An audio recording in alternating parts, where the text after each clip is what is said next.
University of IT Girl, so I thought it'd be a really fun thing to go through 5 things that I wish I had done differently if I were to start a software development business all over again. So, like, comment, subscribe if you guys are in the process of becoming developers, or you are a developer, or you're just interested in computer techie tech stuff.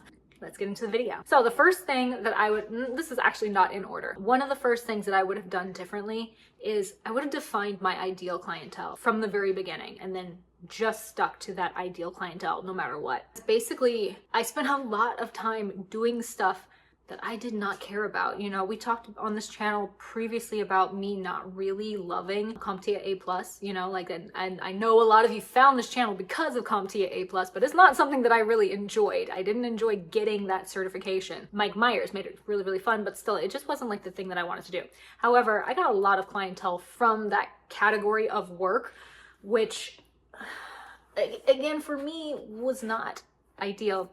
That's Finn, by the way. And then when I really got my developer clients, you take on clients that may not be the greatest fit, like projects that may not be the greatest fit. And so it really does mess with your portfolio at the end of the day. So it's like a lot of the stuff that I had on there was not, it didn't represent me as how I wanted to be seen. I really think that it's important to pick out that ideal clientele, your ideal demographic, and really gear towards them, and don't really waste, I say waste your time. It's not really wasted time because you're learning and you're growing and stuff, but at the same time, it's like, just try and stick to the path of the stuff that you really want to do, like what you really want to be seen as, what you really want to be known for, because it's such a broad spectrum, computer stuff, and people confuse it. Like, if you say you do software development, they're just like, oh yeah, so you can fix my hard drive. Like, that's not what I do. It's one of those things where it's like, it's best if you just stick to that clientele in the beginning so that people don't get confused and you get all these random requests. So the second thing that I would do differently would be I would niche down. And this kind of feeds in from the last point, but again, when you're doing so many different things, you have such a broad spectrum of work that you can complete, it makes you wide instead of focused and linear, if that makes sense. It's like your base is big, but you're not going up. You know, you want to be going up rather than out. You should really niche down to a specialty and then really focus in and hone in on that specialty, because you can command higher rates and then you can get things done in a lot less time. So again, in terms of just making your life easier and making it easier to make money, because that's why we work in today's day and age. It's not necessarily for a purpose like before, in the before times when people were working, it was so that they could have purpose in their lives. You know, they found fulfillment in the work that they did. And today it's not always that case. It's like, yeah, you may find some fulfillment. I find fulfillment in the work that I do. I enjoy the work that I do, but at the same time, we all got bills to pay, you know? So you want to like make a decent amount of money for the time that you're spending doing this work. Especially, like I said, if you happen to go broad instead of narrow and you're doing a bunch of stuff that you may not care about, you really want to make it count. So niche down so that you can like command higher rates for the work that you're doing because you're more specialized. Okay, you ready for it? Third thing. So the third little tidbit of advice I have for people is to not follow social media growth, which I know sounds counterintuitive, but if you want to have I guess this, again, maybe going back to point 1, determine your target audience, your target demographic. And if you want to be B2B or direct to consumer, which is B2B is you're selling to businesses.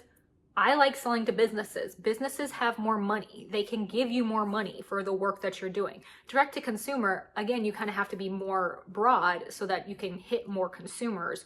And that's selling to you guys. That was my whole thing in the beginning when this channel really took off, when I was talking about WGU a lot, and I had no idea that was going to be like the thing to like propel this channel. I literally was just answering some questions that people were having on YouTube. I was very active on YouTube and people had some questions and stuff, so I was just answering it, you know, to be helpful.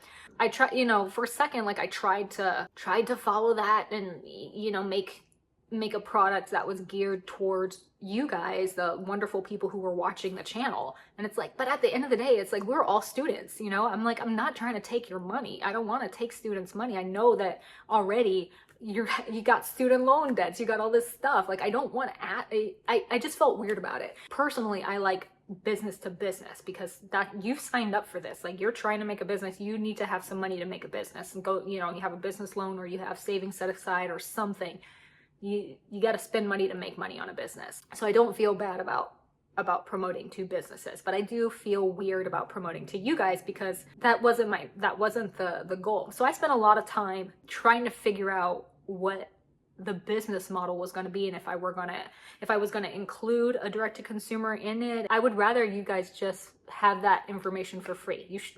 School is expensive enough already. I don't really want you to have to pay for anything like that. Yeah, I suggest not following what happens to take off on social media if that's not, like, if you didn't come with a plan, like this is your plan for social media and you're going to be an influencer and you're going to like have this and this be your topics, and that's your goal, stuff is just going to be random that takes off. So like I said, in my case, it was school stuff, and I had no idea how to like really monetize that in a way that I felt good about. So just stick to your initial why. That should be the thing that propels your growth. Okay, number 4. It's dark today. I'm so sorry. The sun's not shining that well. Number 4, be consistent and don't overwhelm yourself. It's a lot when you start a business. And like I said, if you happen to be one of the people who like something random just takes off for you, and you know, you're like, oh, okay, well here this is now. And like, oh, I should have a newsletter, some sort of monetization thing or whatever. I should have this, that, what, and the other, and the social media and stuff. Like, that's a lot. That is a lot to do as a singular person. Like I said, if this thing happens to take off when you're not like ready or prepared or like thinking about that, don't overwhelm yourself. One step at a time, baby steps. Some sort of consistency is better than just throwing your hands up and being like, overall. And so that's something that I wish that I had known.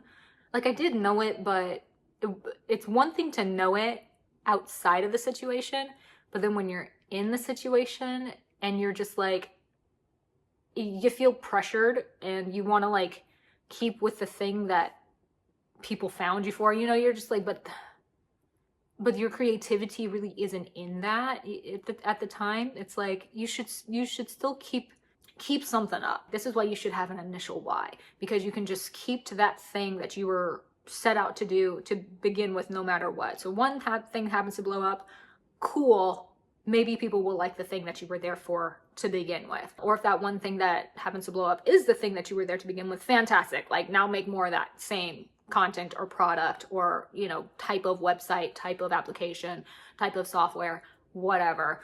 But just like try and make sure that you keep with it and don't be overwhelmed by the fact that you should have like mailing lists, you should have this and that and the other, like so much more than that, you know, and your mental sanity, it's part of it. So you want to maintain a balance. Like, if you have to let some stuff go for the sake of other things, if you can't manage a mailing list and putting out weekly videos, maybe the mailing list just goes and you just focus on putting out the weekly videos. If you can't manage having the projects to do for your company and also putting out weekly videos, maybe you do a monthly video just to kind of stay in touch, and you just let people know like, hey, this is just going to go down for once a month for this time period while I'm working on this, and then maybe we'll go back to once a week or like whatever your schedule is. So yeah, that consistency is key, because people have very, very short attention spans in today's day and age. It's like, you want your business to kind of remain relevant, but yeah. That's number 4. Okay, we did it! Yay! You made it to the last bit of advice. So if you did, comment down the one hand sign. So the last bit of advice I'm gonna say is, I think, the most important. It seems like the least important, but I feel like this one is the most important, because you need to have fun and take chances. Innovation doesn't happen by following trends. It doesn't happen by following the norm. You know, you have to step out of your comfort zone, of everybody's comfort zone, and pursue something that you really have an interest in. And that's when you're gonna have the most fun. You're gonna be like, oh my God, I have so much room to play with this thing. And this, like I said, this goes back to all the different things and kind of managing your time with the projects that you're taking on, and like the clients that you're taking on and stuff like that. That'll determine whether or not you're going to have time to pursue these things that might actually be fun for you and allow you to innovate and to really test your skills and things like that. I think it's just so important to just never lose the spark that you have for starting anything to begin with. And especially in technology, I think that most people lose that. Everything is just an ad thrown at me every single day, every single minute. If I go on YouTube now, even, it's like every 10 seconds an ad plays. Like I barely get through a chunk of the actual content that I'm watching before an ad pops up. So I think having that spark about what you're doing and keeping it and really just taking chances, take all the risks, fuels that human side and makes people be like, oh my God, like, look at that. That's different. I really enjoy checking that out. But maybe that's just a me thing. I don't know. Like I said, let me know in the comments if I'm the only one in that sector. But I think that it helps at the end of the day to show that you are an actual human and not just a brand or a company. So that's it. Thank you guys, and happy anniversary to IT Girl. I'm so excited that we've been here for a little bit now, and you guys, the ones who've been watching this channel while I've been gone, when I was here, when I come back every now and again with some random stuff, thank you so much for like hanging out and chatting, and I love you so much. I'll see you in the next one. Bye.